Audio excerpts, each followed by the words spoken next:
how we gon' go like this? Talking about twice in a row like this. When you got mans on the flow like this, acting out like you ain't know about how we gon' go like this. You know, makes sense that we roll like this. Now you got mans on the flow like this.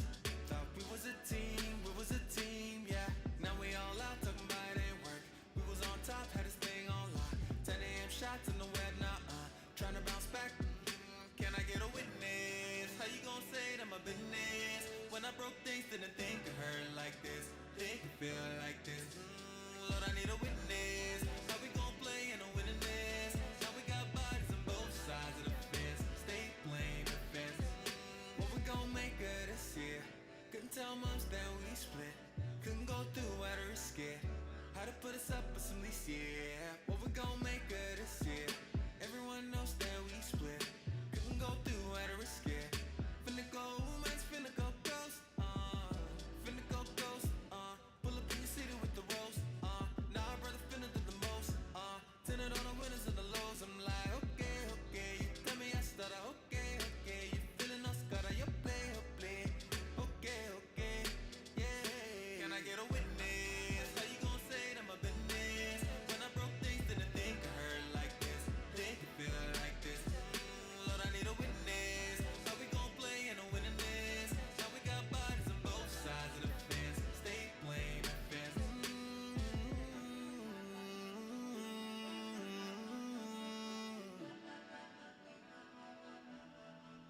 Finna let it go. I'm finna let it go. No. I'm finna let it go. Go. I'm finna let it go.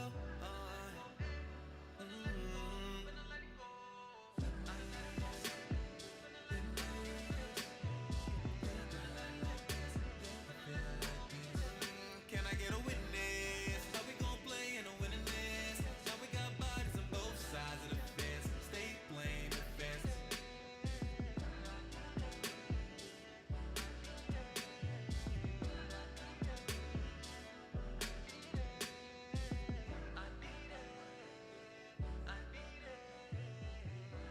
You hit me up late at night again, saying things you never really mean. Blame the drinks, blame the past, blame it on me. But it's all just a version of you. Told me don't drive, say be right back. Left me on red, now I need a nice pack. I used to wait, now I just detach. Still feel the echo of your laugh. Pulled me close, just to let me go down like a number. Drew a hand and go out of dinner. I pretend I know I know better, but it still shows you don't love me.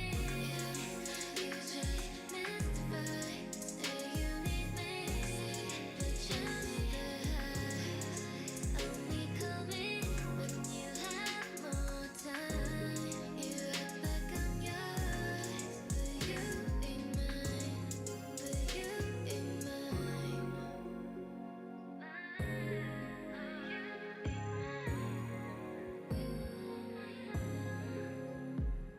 You hold my hand, tryna be polite, but I hold yours like a small. And I get so fired up that my heart's sped up. Never thought I'd feel this way. I know I'd break the moon to make you stay, but the farther that I am from you is the best for me. Promise that you won't trip. Told me don't trip, say be right back. Left me on red, now I need a nice pack. I used to wait, now I just detach. Still feel the echo of your laugh. Pulled me close, just to let me go. Drew a hand and go out of town now. I pretend I know I know better, but it still shows you don't love me. You just mystify, say you need me, but show me the highs. Only call me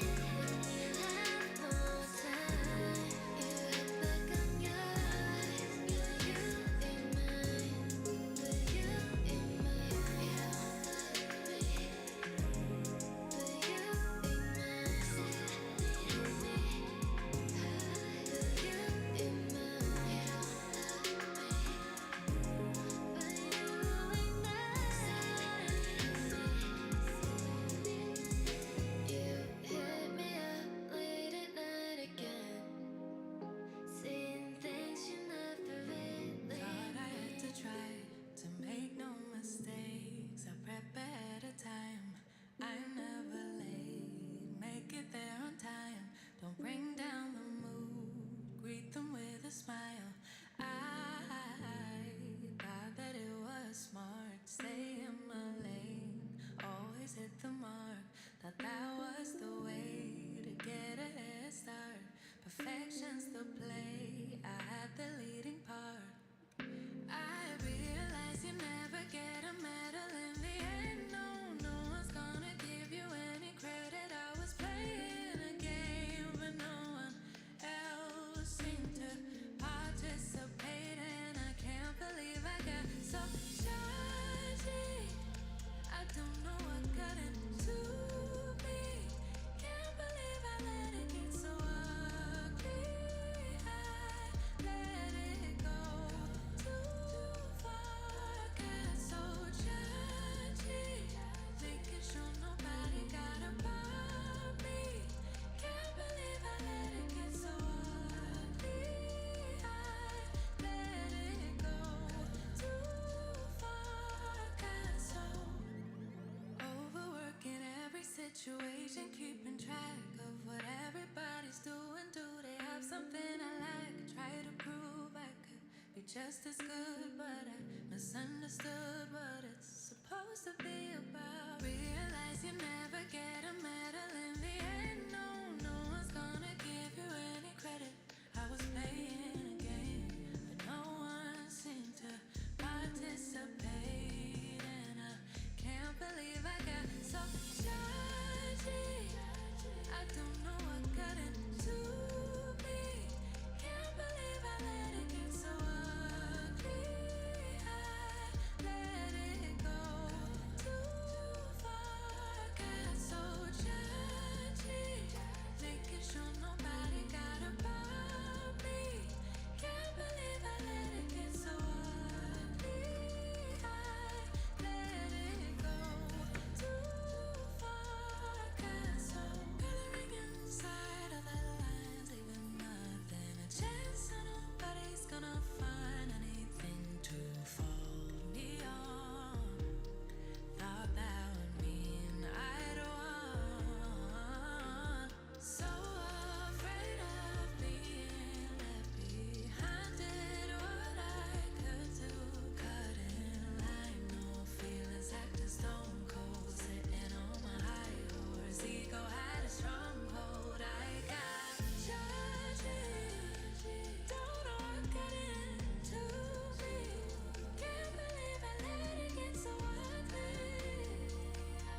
and doing dishes. Baby, what you need, I handle business. He called me an old soul, but little do we know that everybody doesn't get this treatment. Somebody made me want completeness. Being truly love really is different. Cause I see him working hard for me. So whatever he needs, I'll be. Freak in the morning when you get I'll be. Loose in the evening if you feel. Tough by your decisions, I trust. Cause you only want the best for us, baby. I'll be. Free on the weekend when we I'll be. Lover on call, boy, I made a vow that you're my number one priority. Got my loyalty, just keep giving me. Don't stop giving me. I'm sitting in the palm of your hand. Your wish is my command. Just keep giving me. Yes, it took a real man to bring it out of me.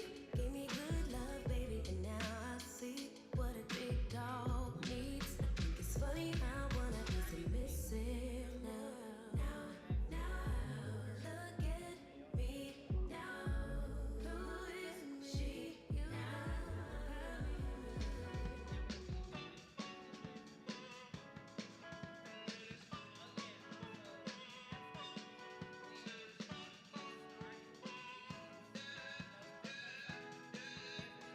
Pretty Caroline,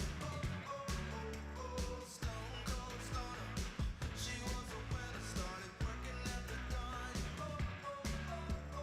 Searches of her mind to count your blessings, 'cause it's telling fair. Put you down and leave you there, don't make them scared. Yeah, it's the ugly truth. How they come back for you. Now, don't you think you're better off where the neighbors don't stay? Maybe you're wanted, looking good for the movie screens, living in make-believe, hoping your wishes get granted. I know you never forgiving up unless it's real. A slippery slope, it's not enough to please you. Pretty Caroline, stone cold stunner. She was a winner, started working at the dawn. Searches of her mind to count your blessings, 'cause it's telling fair. Put you down and leave you there, don't make them scared. Yeah, it's the ugly truth. How they come back for you. It's the missed opportunity train. It only comes on a very blue moon. Blink twice, and you missed it again. Waiting in line for the party to end. Guess you didn't get what they asked for. Not a genie in sight, that reality gets so. There's no point to being careful. Learn the rules of the game before you lose your legs. Pretty Caroline, the stone cold stunner. She was a winner, started working at the dawn. It surfaces of her mind to count your blessings, 'cause this town ain't fair. They'll put you down and leave you there, don't make them scared. Yeah, that's the ugly truth. How they come and fuck you.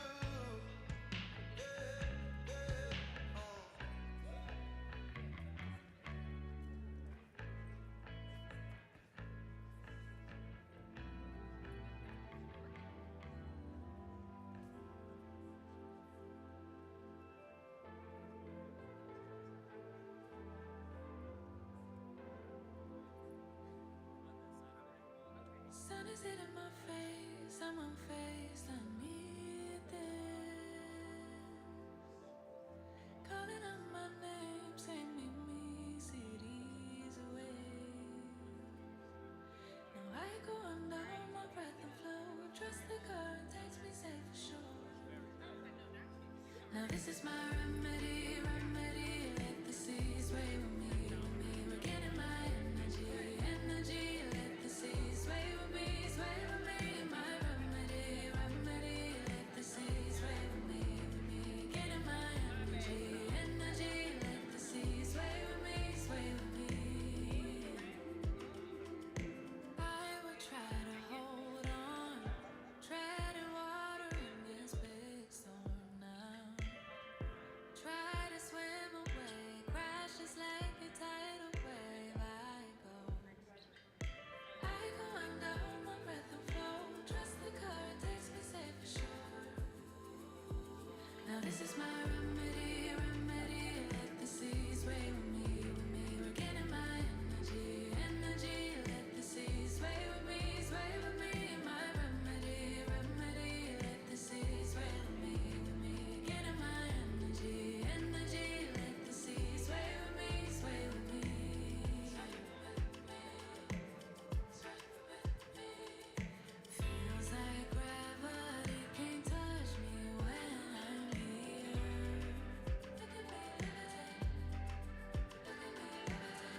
can fly now. So, baby, don't you ever be afraid of falling in love with me. Let me be your parachute, parachute. One time out of 10, 4 times on the state lines. We fly till the end. My hands on your waistline. Sky high, feel the wind. 5 times, won't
is extremely electrifying. Being in this environment is so energetic. Oh my gosh, I think this is the perfect space. The smiles and the excitement building. Seriously see people that look like you in one space and place, you can't help but be inspired. Everybody is talking about AI. AI is going to be the tool of the future, and I want to think of it as a partner, not like a tool. AfroTech is going to help me stay ahead of the curve because of the AI track, the cybersecurity track. I am absolutely so excited about this certification. Getting certified demonstrates a different level of commitment, and that commitment is part of a culture that I want to be in. I created my own app today in my first session, so that was really, really exciting. Just from the couple of sessions I've been in this morning, I'm already thinking, like, why not now? Whether it's a window, a table, or a door, it's gonna be open, and that is the possibility of AfroTech.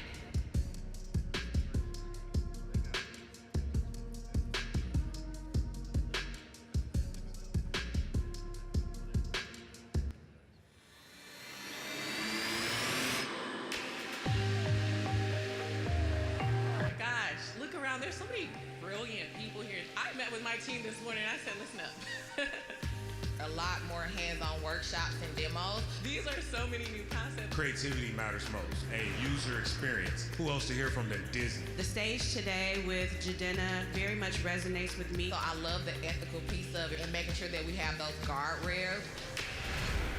Speaking to other founders today has been super helpful. It is so important to be in rooms where we're having conversations about being more efficient in our work. We have to come together with this technology. As a founder, I'm realizing I have to be that type of leader. And in the times in which we live in, this is the right time and opportunity for us to really lean in and tap into this type of community. AfroTech has given me a confidence that I didn't have before coming to this conference. Now, as I look around and as I see people on the same journey, I can leave here with a confidence that I didn't have before.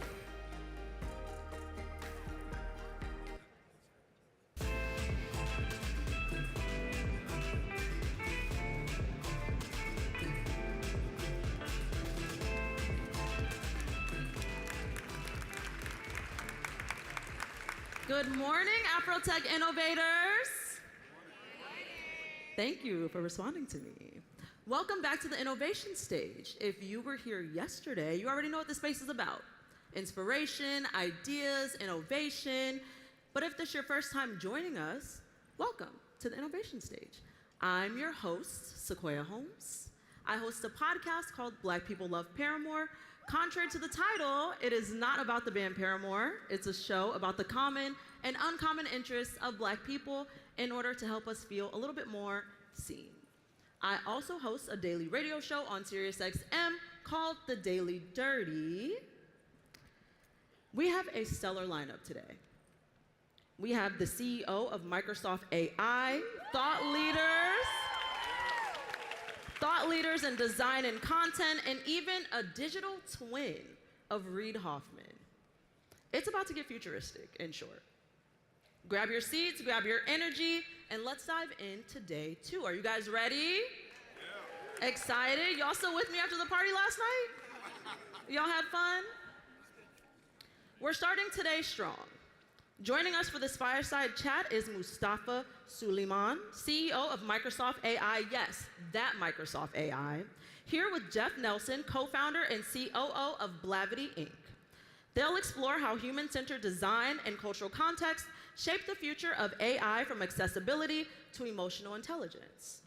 Mustafa Suleyman is CEO of AI at Microsoft, where he leads the company's strategy and innovation in artificial intelligence.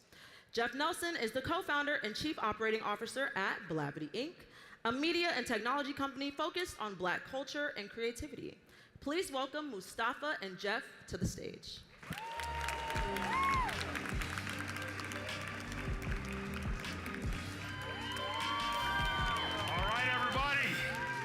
How's everybody feeling today? Wow, okay, we got a good crowd today. So before we get started, Sequoia asked a question, and I didn't like the response. So we're gonna try it again, okay? She said, "Are you all ready?" So we're gonna try it again. Are y'all ready? That's what I like to hear. We have Mustafa, the CEO of Microsoft AI here. Mustafa, thank you so much for joining us. All right, y'all act like y'all got some sense here, okay? We got important guests. All right, so it's an honor, one, to just have this conversation with you, but to be able to do it for the AfroTech audience, because we are all interested in AI, and there is lots to talk about. And so I first want to start with you, and I want to start with Microsoft. So your background, I don't know if people can appreciate this. There are a lot of people that talk about, well, I've been in AI and I do this, but you have receipts. Okay? You co-founded DeepMind, which was acquired by Google. If that wasn't enough, you decided to start another company, Inflection AI. If all the leading companies were going to have a draft of the best minds of AI, no doubt, you would be the top draft picked. So you could have your pick of anywhere to continue your vision. So my question to you is, what is it about Microsoft that felt like a natural home, and what is it about Microsoft that makes you feel you can continue to carry forward your vision of AI? Yeah, first of all, I want to say thank you so much for having me here. It's a real privilege to be on this stage and privilege to spend time with you, so thank you. I should also add, which I think is maybe relevant, I don't have a computer science background, right? I did philosophy, and I actually dropped out of my undergrad to start a charity, a non-profit telephone counseling service, and worked as an activist organizer, community organizer for upwards of 6 years, mostly as a volunteer. So that's my mission, that's where I get my values from, and that's kind of what drove me in a weird way to technology. Because I realized back in 2007, 2008, that actually Facebook was gonna fundamentally change the world. This was the first hyper-fast growing platform we'd ever seen, 100 million users in 2 years. And I could see that it was shaping behavior. It was very clear that with a thumbs up, thumbs down button, it was making new connections, new friendships. It was shaping the way that we talk about ourselves online. And it just, a light bulb just went off in my mind and made me get way more into technology. I had a philosophy background, which is actually very similar to computer science in a way. Very logical in some sense, but also very open-minded. And so that's been my grounding. What excites me about Microsoft is actually the age and stability of the company. This is a company that's 50 years old and provides the foundational infrastructure for every government. 80% of the S&P 500. It's the biggest provider of cloud services, email, Drive, Docs, and all the rest of it. And a lot of the sort of younger people might use other services, but when you think about, Windows is a 1.5 billion users worldwide and provides all of the core infrastructure of the internet and the governance of our societies. That, I think, is important that we all collectively be involved in shaping that in the best way. So that was one of the things. The other thing to say is that, Microsoft needed to be self-sufficient in AI. And Satya, our CEO, set about on this mission about 18 months ago to make sure that in-house we have the capacity to train our own models end-to-end with all of our own data, pre-training, post-training, reasoning, deployment in products. And that was part of bringing on my team. My team, obviously, ex-Google DeepMind and so on, have the skills to do that. And we have an amazing home there. We build some of the largest computers in the world, and we're very lucky to be able to work at the highest levels. Your background is fascinating, and I think you're right. Having a background in philosophy gives you a unique perspective. There are obviously parallels, both computer science and philosophy, heavy on logic, but you are known for your focus on human-centric AI. And there are a lot of terms that have been thrown around recently. There's this talk about AGI, artificial general intelligence, or ASI, artificial superintelligence. And the question is, and based on your experience, what do you think is the right role of AI in society? Should we be building technology that is smarter, as some say, than us individually, but us collectively? Or is there another role for AI? How do you think we should balance that? It's a great question. People often say, well, I want AI to be a tool. Mm-hmm. Other people might say, I want it to be a partner. I think some people frame it as a companion. Yeah. I think the key thing is, who does it work for? And what is the alignment of incentives, legally, commercially, in terms of the product design? I think the question for everybody here to really meditate on over the next few years is, what does it look like for an AI to work in your service, aligned to your interests, on your behalf, in your corner, on your team? That is a critical question that we all have to ask. It's actually a governance question. And once we've established that, and I think my framing is that superintelligence must always work in service of humanity. It sounds kind of obvious, right? But we're creating something which is already smarter than some of the best experts in the world. We already have world-class medical diagnostics. Hasn't made its way out into the world yet, but it's been published in the literature. It's startling, like mind-blowing. Better than the very best clinicians in the world at diagnosing the long tail of rare conditions. Everyone can interact day to day with incredible expertise on any subject. So in some sense, it's already superhuman on some set of skills, the IQ, the knowledge, the factuality, the real-time access to information. And it's also adding emotional intelligence. It's getting more gentle. It's getting less sycophantic. It's getting more adaptive and responsive instead of just having this formulaic pattern. We should expect it to get superhuman in emotional intelligence. We should also expect it to get superhuman in taking actions, the AQ, the actions quotient. It's going to learn to use APIs, send emails, make phone calls, interact with us. And then the fourth component is that it will have social intelligence. Just last week in Copilot, we released a cool feature that is the first time a group of people can chat to an AI simultaneously. One of my principles is very much that we should be not having AIs that take people away from the real world, but draw other people in collectively and encourage you to go back out into your real world human connections. And social groups are a big part of that. I love that you speak to that balance, and you talk about in your writing this term seemingly conscious AI, SCAI, and the dangers of that, as you mentioned, where AI gives us the ability to, on demand, craft a bubble that can divorce us from reality.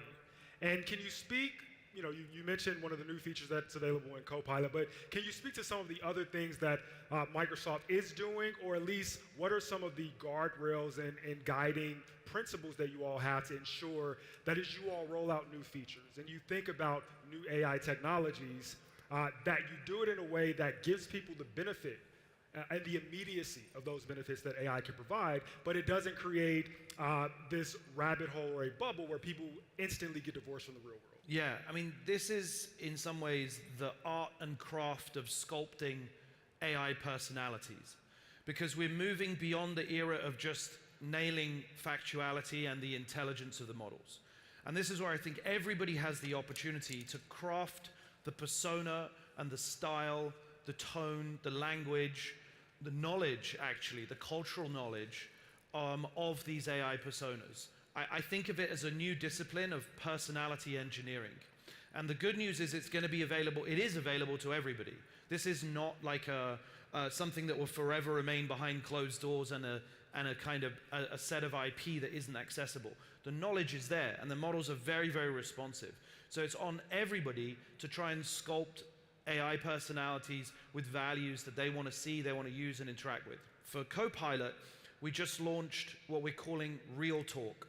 Copilot Real Talk, I encourage everyone to try it. It's totally different to the personality and style of any of the AIs that you would have seen so far, right? It's a little bit more sassy. It's a bit more cheeky. It's funny. It can be self-deprecating. It can even gently tease you. But the crucial function is that it has a kind of philosophical ability to help you make decisions.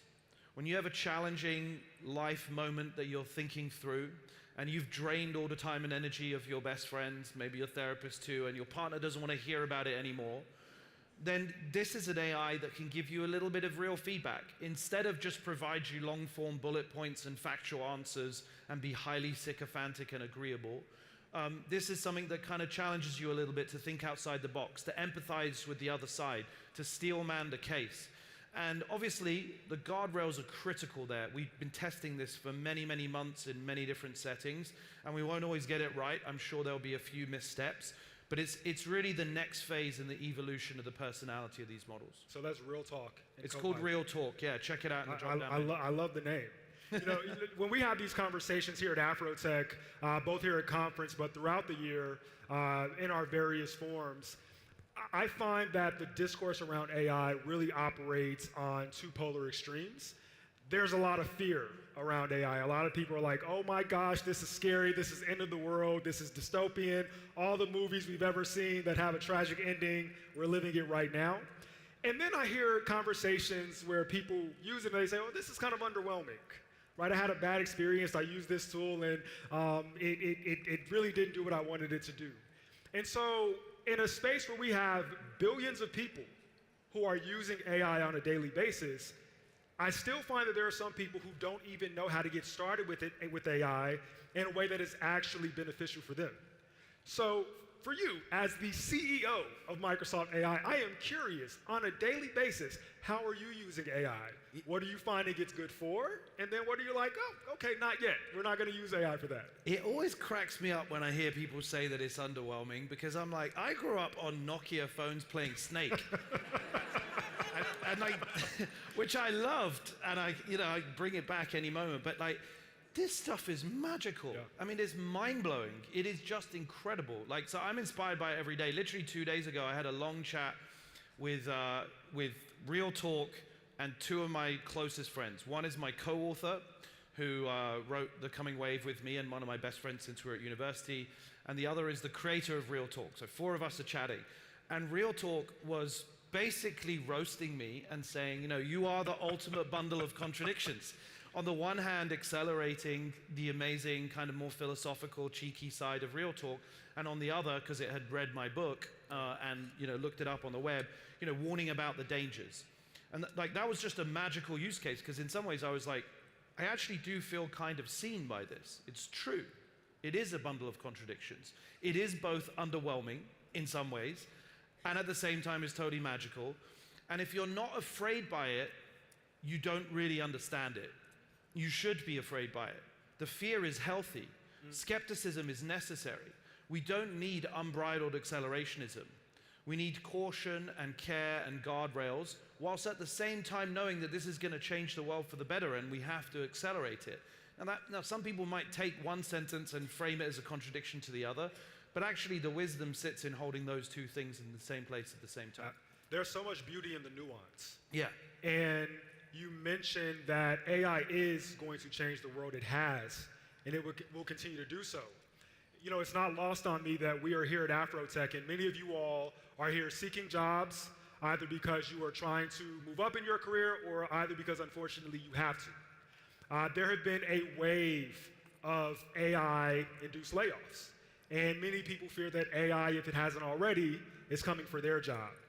And so, Mustafa, what would you say to people here today? You can view AI as a tool or a threat. What would you recommend to our audience that they should be doing to prepare and think about so that they can be able to use AI as a tool to advance them and prepare them for the future so that they are not at risk? Yeah, I mean, look, there's no question that AI is going to disrupt how you do your job day to day. Every technology fundamentally changes work, and we've seen that for hundreds of years. I think the challenge that we face at the moment is that in many respects, AI is already more accurate, it's faster, and it's cheaper at certain tasks. And so the only way to address that is to adopt and co-opt. Use it as fast as possible, integrate it into your workflow. Sort of denying it or withdrawing from it just basically makes no sense. It clearly adds tremendous value. And if you think about it, everything that is of value in our civilization today has been produced by intelligence, right? Inventing the lights and the streaming camera and creating the floor in this building, all of that is smart humans producing value together. And so adding more of that intelligence and using that intelligence to augment me and my aims has to be a net positive. It unquestionably is going to be a net positive in the world. Like, it has never been easier to take an idea for a startup and practice it or prototype it, simulate it, build it with a whole team of agents now. Like, I'm seeing people create agents from every API, not just from us, to do different functions. Like one is going to provide your creative input, the other is going to give you the factual recall, the other is going to generate the code. And so the art and craft now is in being a manager of agents that help build out your own virtual team of AIs. It's everyone has to sort of level up. Yeah. And everyone, if AI is raising the baseline, then everyone's baseline has to go up. And that's how you remain competitive. And one of the things that I think Microsoft, and in particular your background, has done a great job with is the conversation around ethics in AI. And for a long time, I think we paid lip service to this, and especially as it pertains to black communities or underrepresented diverse communities. The conversation around ethics in AI was, well, just make sure you have diverse training data, right? Make sure you have data from black people to make sure that AI can serve black people. But I'm curious, what are the other conversations we should be having as it relates to ethics? What are the things that we should be talking about from a regulatory standpoint, from a policy standpoint, but also from a technical standpoint that you feel like Microsoft is at the forefront in doing so? Yeah, it's a great question. So the first thing to say is like this next decade is going to be defined by the things that we collectively decide we're not going to pursue, rather than those things that we do, which is a strange moment in science and technology history. Because in the past, the goal of invention has always been to unlock capability as fast as possible, get things out there, invent it, proliferate it, spread it as quickly as possible. And it's basically always been good to do that, looking back on history, with a few kind of bumps in the road, net. But we're now in a funny moment where we're not just inventing intelligence and capability, we're inventing personality and people. And that changes what it means for me to be human as an individual and what it means for me to live in society collectively. And so one of the things that we just said last week that we would never do is this erotica, these sex bots. And some people are going to choose to do that. And, you can basically buy those services from other companies. So we're making decisions about what places that we won't go. Now, of course, that's not sufficient. We also want to create truly positive experiences which people love. One of the things that we're leaning into is education. You can now go to Copilot, create a curriculum, create a set of quizzes, generate podcasts on any topic that you want to learn about, set to any level of educational standard that you want in just one sentence. I think that's going to create massive productivity boom and really support people. So they're the kinds of things that we really care about. People talked a lot about bias in the training data, and at one level, many of the basics have been addressed. If you go and try and provoke Copilot into having, a racist conversation about a bunch of immigrants, it just won't go there. It won't shut you down, and it will try and coach you and push back on you and encourage you to empathize with the other. But we're fast approaching a moment where those capabilities, not being racist, is like table stakes. Exactly. And I think we're kind of way beyond that now. So I think that, thankfully, at least, at least some of the technology is at least enabling that. So the next question is, okay, well, what kind of tone and style does it use? What kind of cultural knowledge and awareness does it have? These things are still quite narrow. If you take a step back and look at them, they're kind of, I think of them as like a white male, middle class, even-handed therapist that's quite analytical and structured and doesn't have any kind of energy or flavor. And so I think we're just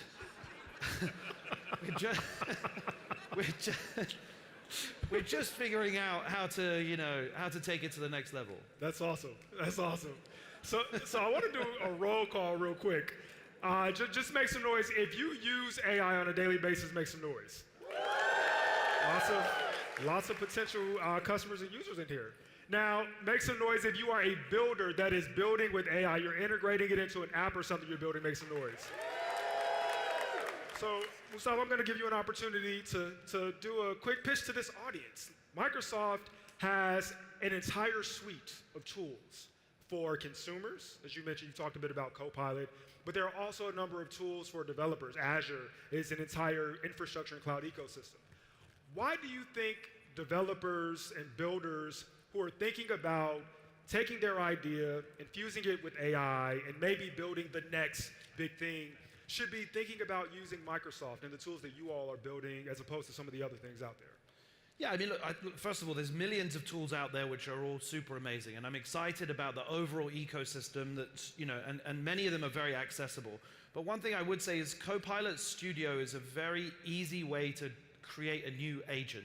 Within literally a paragraph, you can prompt it to learn to call on your email, access your files, generate arbitrary PDFs, and actually have an entire style and persona that is relevant to your business or your brand values or the type of sort of digital AI that you want to create. It's very, very accessible to use. It's all, sort of plug and play with, without any coding skills really required.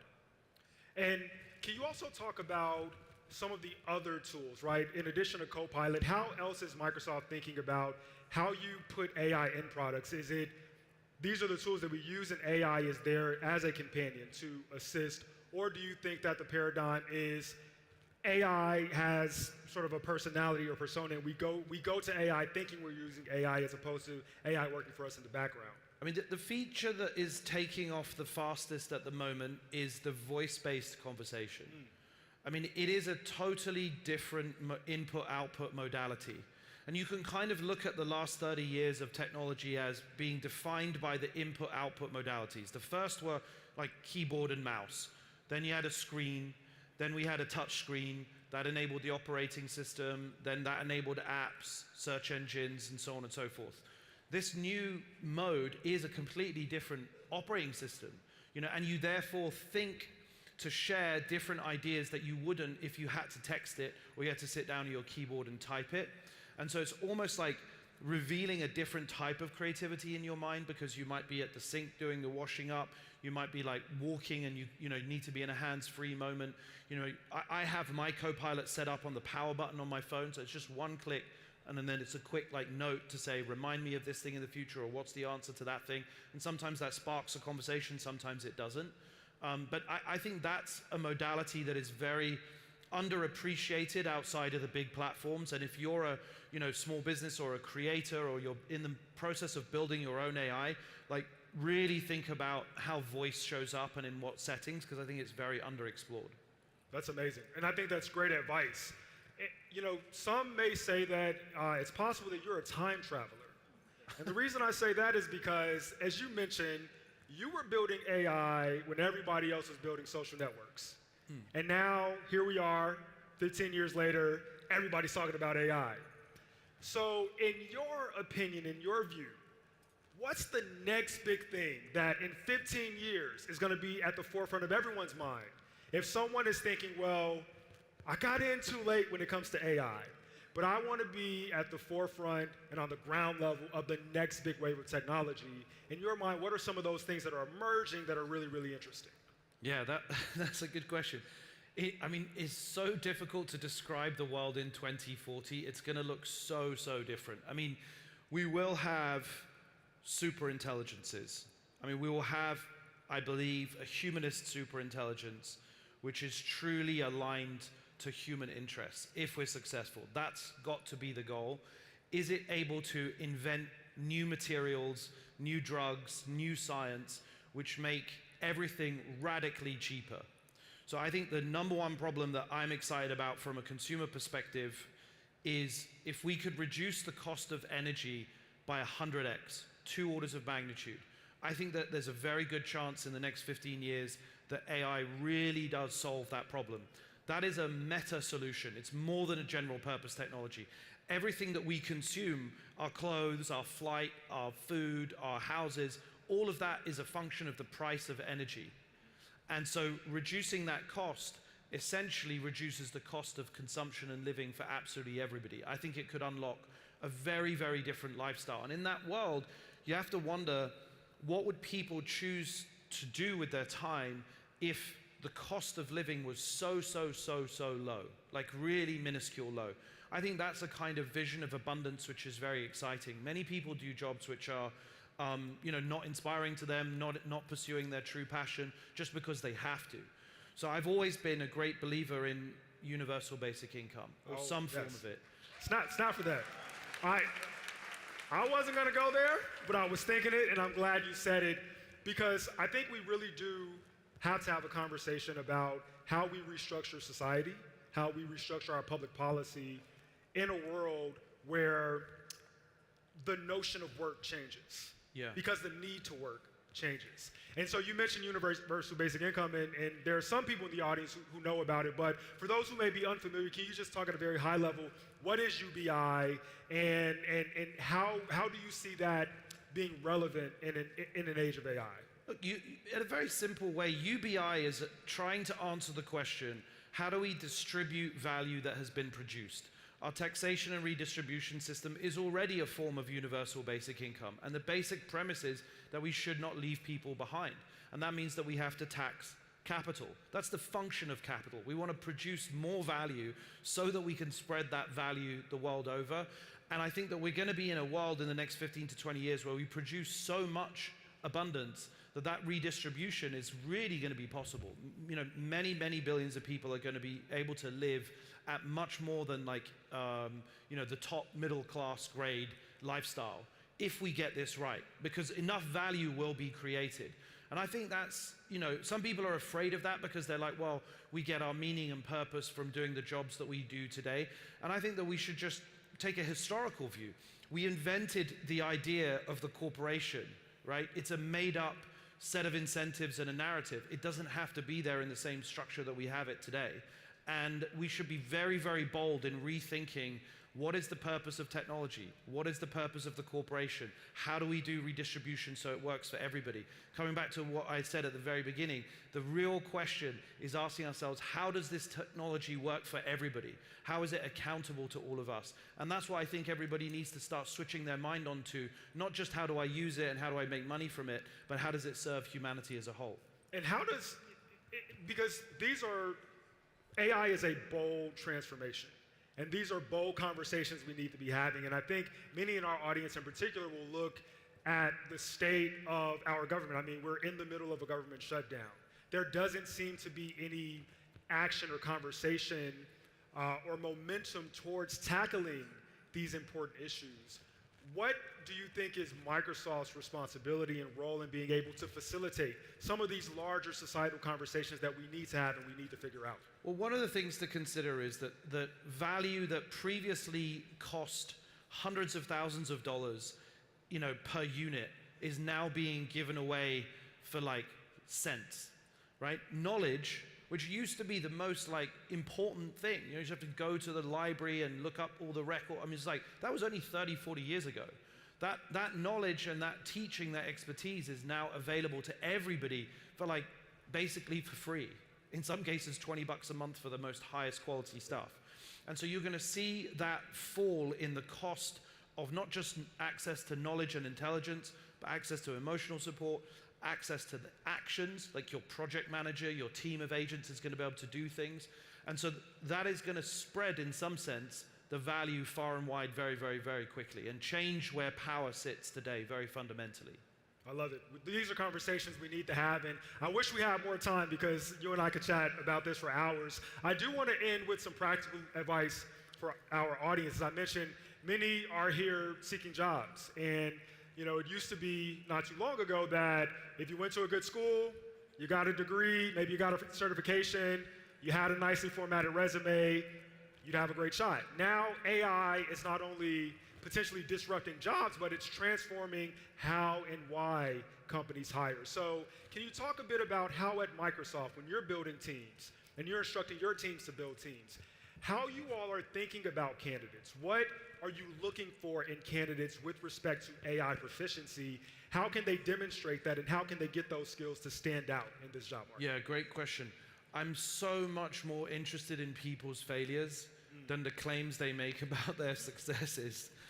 And so the first thing I do in interview is push somebody to talk about something that didn't work, something that they were afraid of, something they're not sure about, talk about the ways that it could go wrong. That shows a security and a confidence in themselves that they can recover. And so when I look at you know, CVs or portfolios, I think of them more as portfolios now. I want to see evidence, not of like a perfectly polished website of every, you know, project and GitHub thing and PowerPoint and Figma that worked.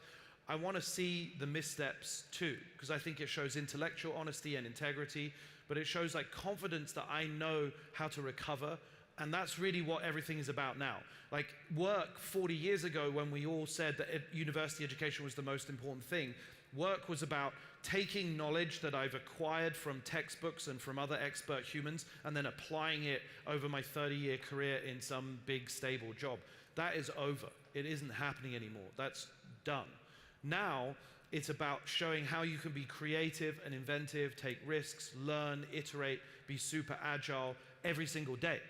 And so it's much more about like, do I trust that this person has the kind of flexibility to get up when they trip, intellectually or in projects or practically, etc. That's what I look for. That is great advice. And this has been a remarkable conversation. Let's give Mustafa another hand.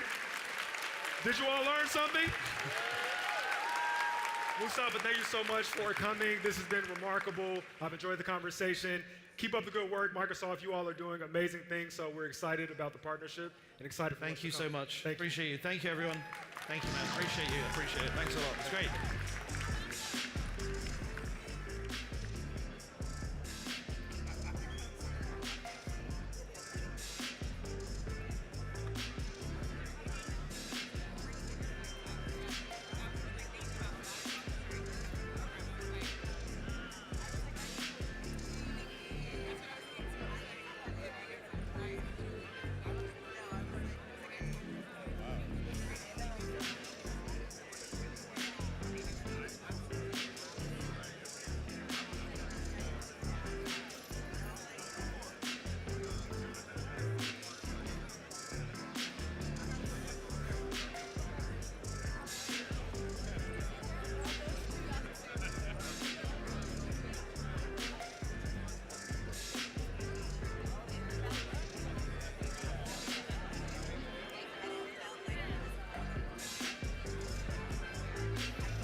What a good conversation to start the day. My God. Can we give another round of applause to Mustafa and Jeff, please? Thank you, thank you. Now, let's talk creativity, community, and storytelling in the age of endless content. Joining us is Malik Ducard, Chief Content Officer at Pinterest, alongside journalist Phil Lewis. They'll unpack how storytelling shapes culture, how to create content that truly connects. Malik Ducard is the Chief Content Officer at Pinterest, overseeing the platform's global content strategy and creator initiatives. Phil Lewis is the Deputy Editor at HuffPost, where he leads editorial coverage and drives impactful storytelling across the newsroom. Please welcome Malik and Phil.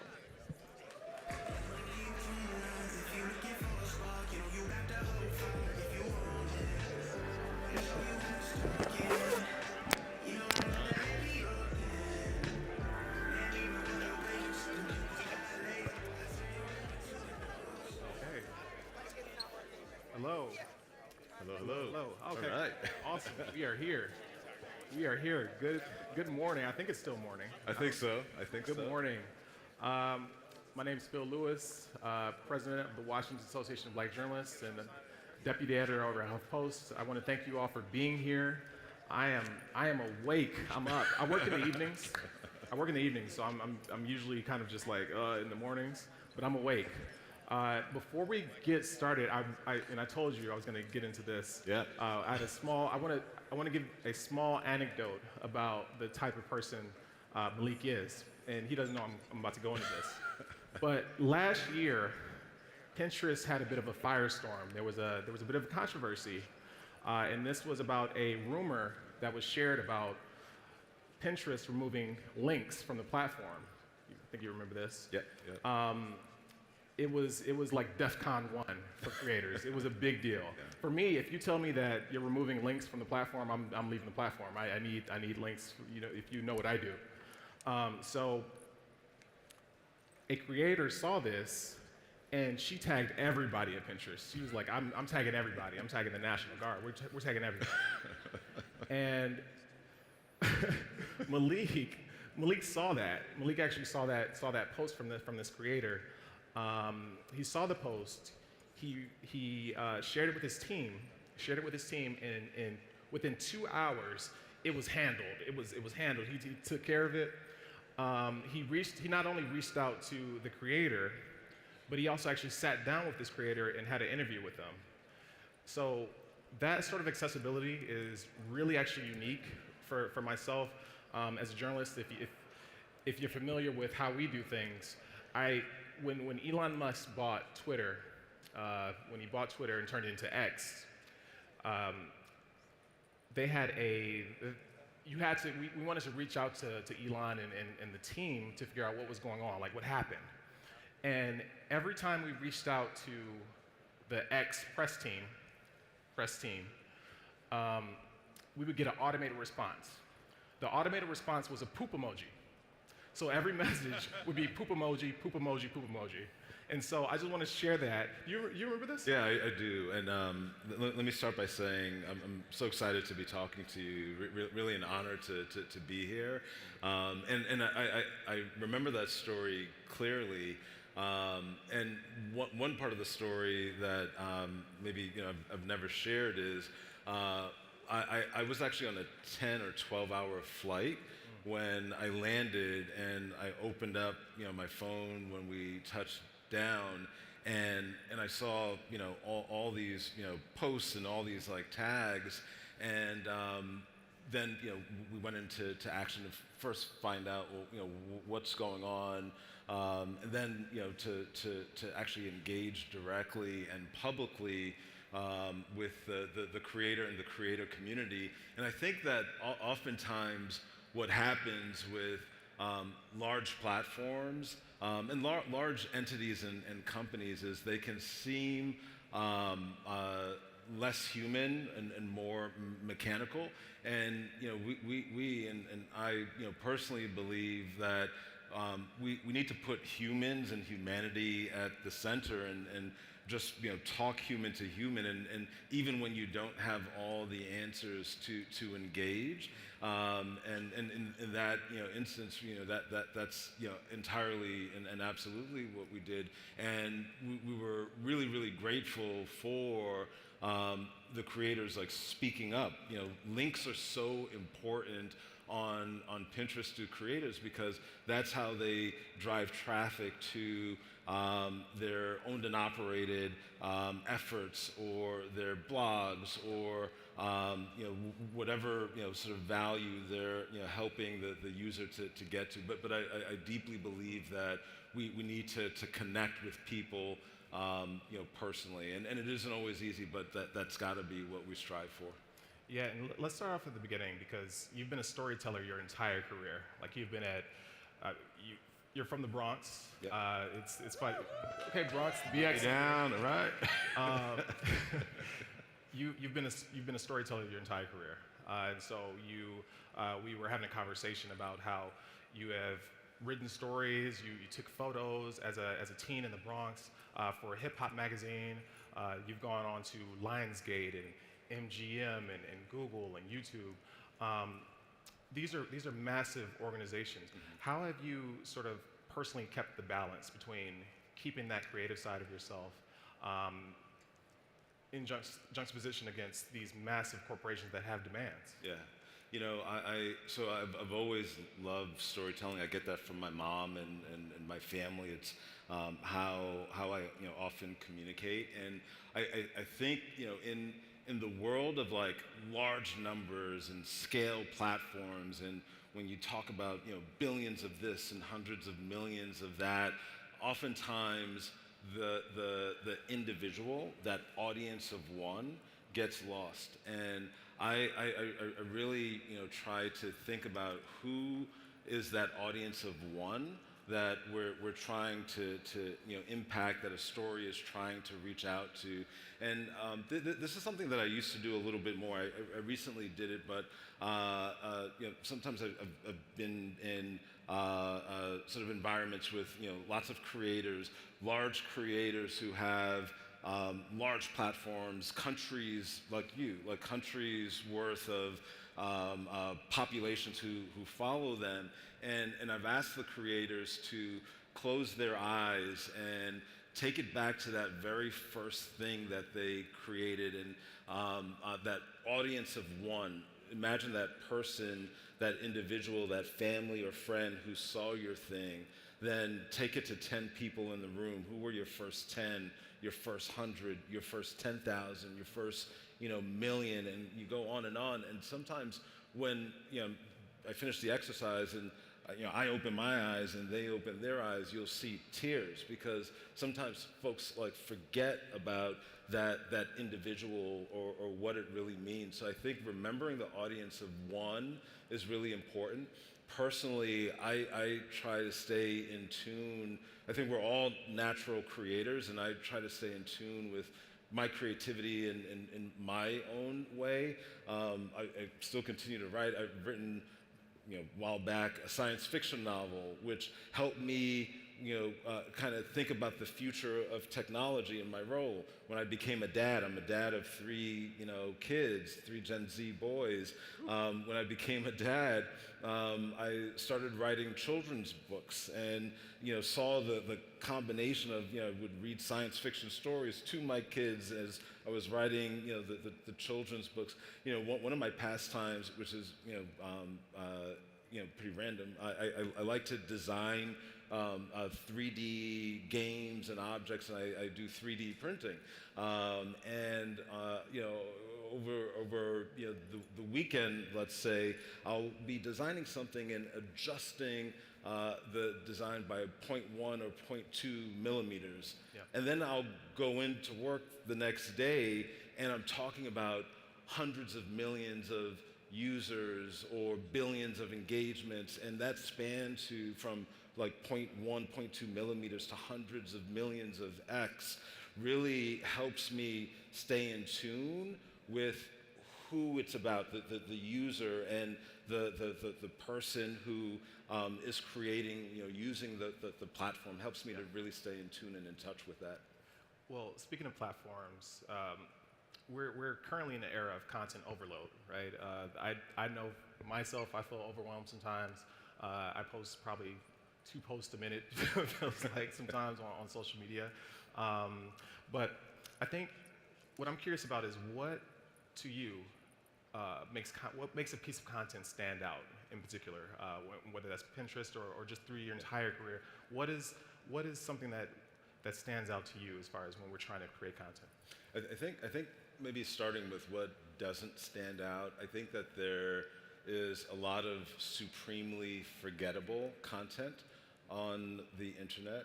We're in a time period where there's a tidal wave, really an explosion of content, and I think that the type of content that really stands out is the content, and especially on Pinterest, the content that moves a person, a viewer, a pinner, a user from one state to another, that moves them from inspiration or gives them an idea that they want to act on, and then helps them to travel down a path to actually doing that idea. So when I think about content that is really standout content, I think of motion.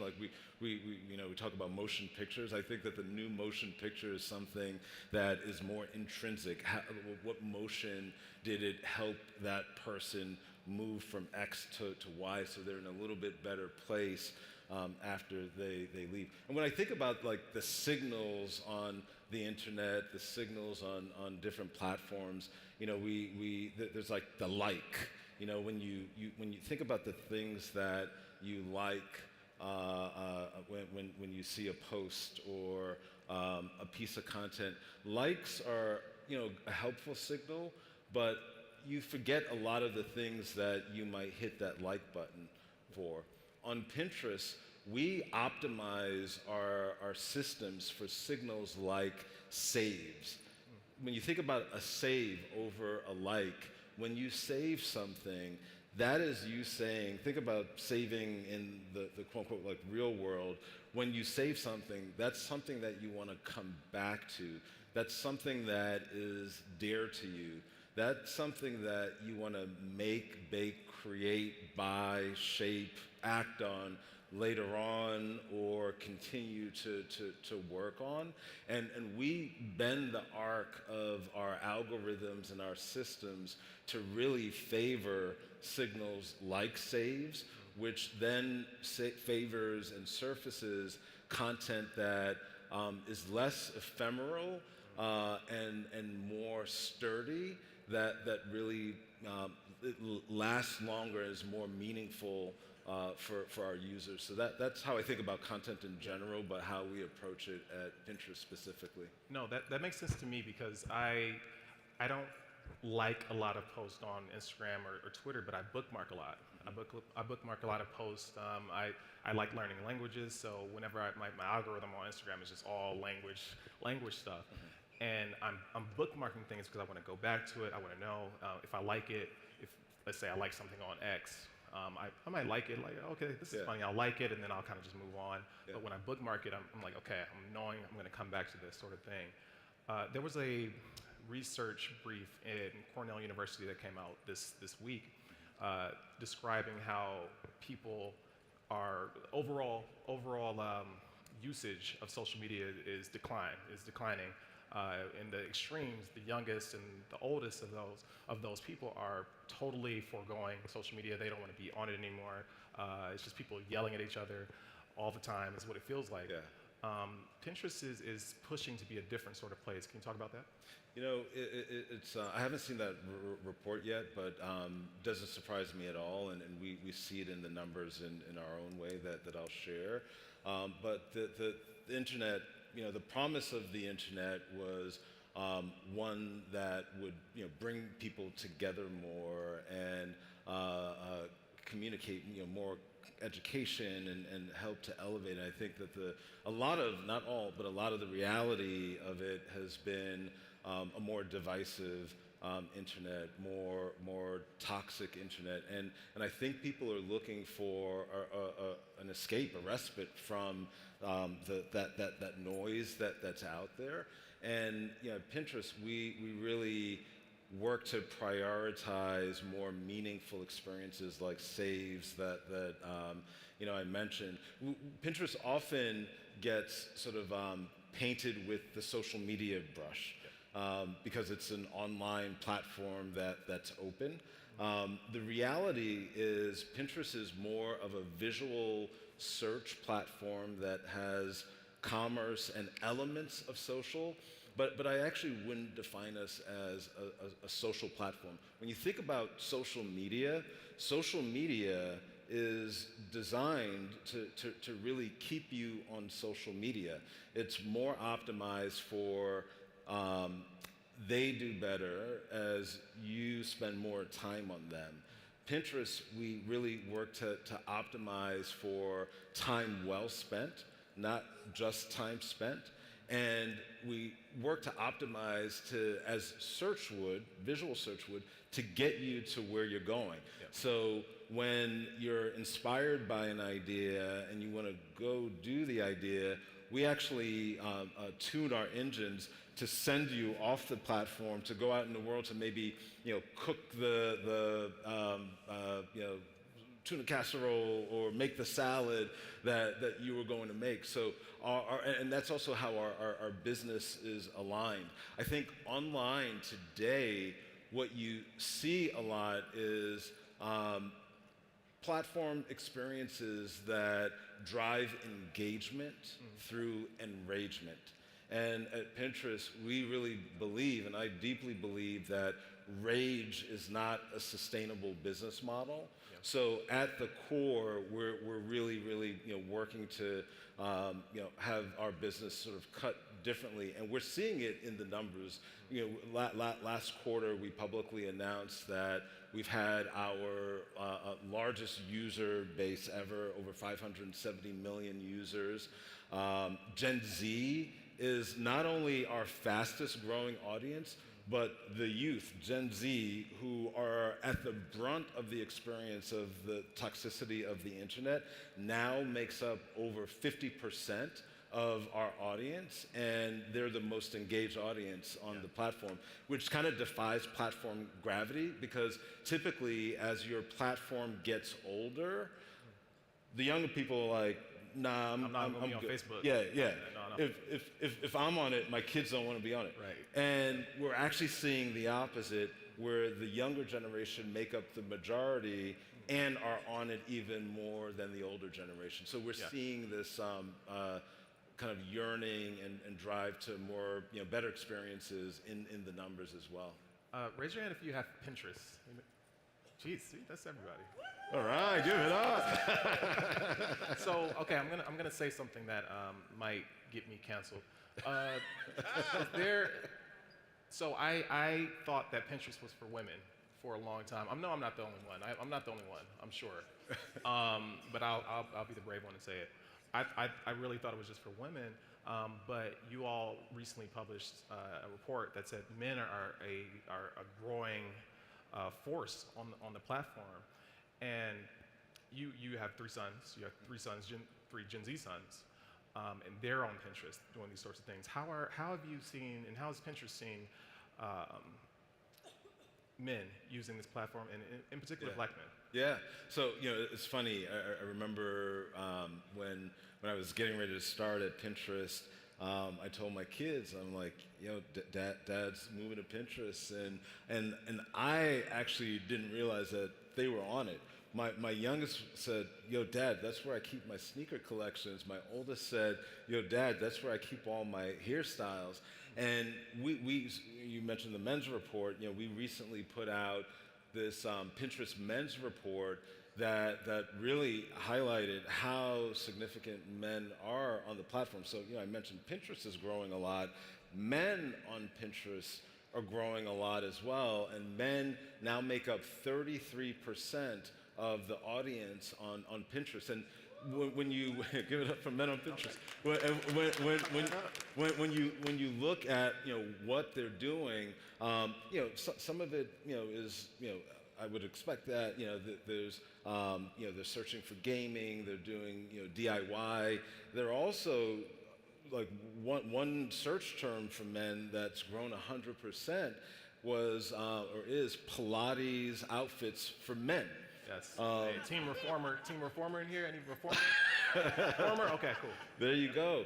So we're absolutely seeing it in the numbers on the platform, and I actually I'm not an influencer like you, but I post every now and then, and I posted the men's report, and it was actually my most popular post, and all kinds of people came out the woodwork saying, Malik, this is how I use Pinterest. This is how I use Pinterest.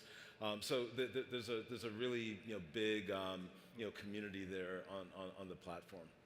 There's a post that went mega viral online on X. It's nearing 1 million likes, and it's a meme of a guy breaking chains, and he says, you can now turn off AI images on Pinterest. Twitter obviously is not representative of anything, really, to be honest. But I do think, 1 million likes on X, I keep using X and Twitter interchangeably, but it's fine. It does speak to a general aversion that people have to AI, especially low quality kind of AI slop that people tend to share on social media. Pinterest is a place that prides itself on being authentic, right? And so do you feel as though this surge of AI content is at odds kind of with Pinterest and its theme of authenticity? I don't think it's at odds. When I think about AI and AI-powered content, and AI in general, whether it's content or experiences, I think about the human in the center. And AI content, AI tools are, we were talking a little bit about this before, are neither bad nor good. They just are. And it's about how do people use them. Ultimately, I'm an optimist. Like I think that there's a lot of opportunity to be seen, new stories that haven't been told, that with the more democratized tools that are coming out can and will be told. And candidly, I'm a little bit concerned from the standpoint of, I think as a community, if we don't embrace it, there's the risk that we miss the benefits of it. And when we embrace it, what we're also doing, like literally through an embrace, is helping to shape how it's utilized and how it shows up.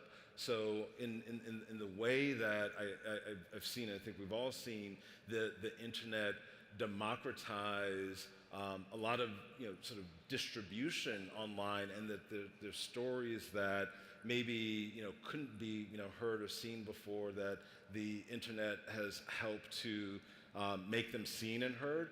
I think that AI is doing that, what the internet did for distribution, and AI is helping to do that for creation, for some of creation at least, and really think it's a big opportunity. That post that went viral also speaks to the vigilance that I think that we have to have. My optimism is equally matched by my sense of, I think the sense that we have to have in general, and the sense we have at Pinterest, the vigilance that we need to have to ensure that as there's more expression and more free expression, there's freedom from harm, because these tools are potent, and in bad actors' hands can be used sort of inappropriately as well. So I think that balance has to be struck. Part of that balance as a platform that we've recently rolled out, and that's where that post that you mentioned comes from, is we believe, again, putting the human in the center and giving users the ability to say, you know what, I want to throttle to see less AI-driven content or fueled content, or I'm fine with it, and want to see what I want to see. There's some folks who understandably maybe based on what categories they're looking at or the type of content they want to see less of it. And we want to respect that, and I'm proud that Pinterest is one of the first, if not the first, platform to offer up that sort of filtering and tool. And then there's other people who, hey, I want to see the human-machine fantastical images, because that helps me push the perimeter of what I can do in the real world. And we're at sort of an inflection point now where we have to do a lot of experimenting and exploring. I'll say one other thing here. I could talk for a long time on this, but the one other thing I'll say is, I think that we're in a moment where new formats will be created. Like this is akin to the printing press or the internet. At one point there wasn't such thing as movies, and then there was. And it was technology that helped to usher in movies and a new form of storytelling. So what might the technologies that we see today, what might that bring in? And as a community, I think it's really important that we embrace it. Is there, what inspires you professionally or personally as we continue in this age of endless noise? I think what thing that inspires me in this, two things, if I can, that inspire me in this age of endless noise.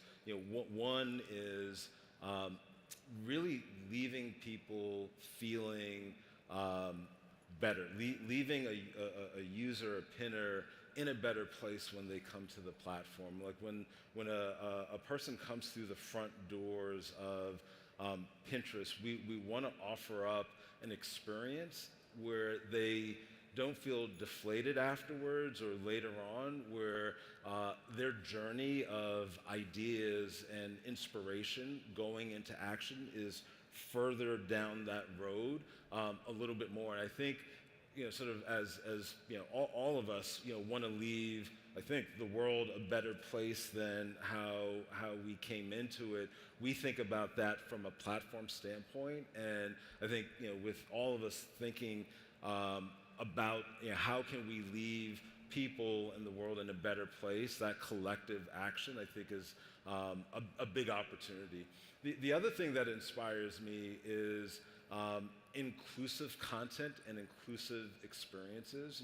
Pinterest, we really work to, going back to AI, invest in inclusive features to not only support content creation that reflects the world, but surfacing that content as well. So we've built inclusive AI features like hair pattern and style filters. So if you want to look in the mirror of Pinterest by your hairstyle, you can. Skin tone filter, where you can filter it by your skin tone. Or say size and body shape filters as well. And what we see is when we invest in these types of features, users actually save 75% more content than they did before, than the sort of average population on Pinterest. So while it's the right thing to do, which is great, it's also just the business thing to do as well. When you serve your users and your viewers, you're serving your business, your shareholders, your company, and how you show up in the world. So that's what inspires me. I know we're running out of time. I'm a journalist, so I squeeze in one more question. What's one practical sort of step that everyone in here can take to ensure that their content is more inclusive or more impactful? I would go back to really where we started, Phil. The audience of one. I think that when you think of who you're creating for, who you're making for, really think of like one person that you know, right? Embody that person. That person, by the way, might be you. Like making for you is a thing. Making for that embodiment of that one person, because you know what? That one person represents a community. That community represents a market. That market represents an opportunity. So I would take it back to that one. In this sea and land of bigness and large numbers, and like it's almost hard for the human mind to understand some of like the size and scale. Taking it back to that one is what I would say. That would be my advice. Everyone, Malik Ducard, please. Thank you so much. Round of applause. Thank you. Really happy to be here. I ended on time as well, so thank you very much for that. But no, this has been super helpful. I hope that this was impactful for everybody here. Please become a pinner if you aren't one already. Get on Pinterest. It seems like everybody's already on Pinterest, but get on there, and thank you so much for your time. All right, thank you. All right.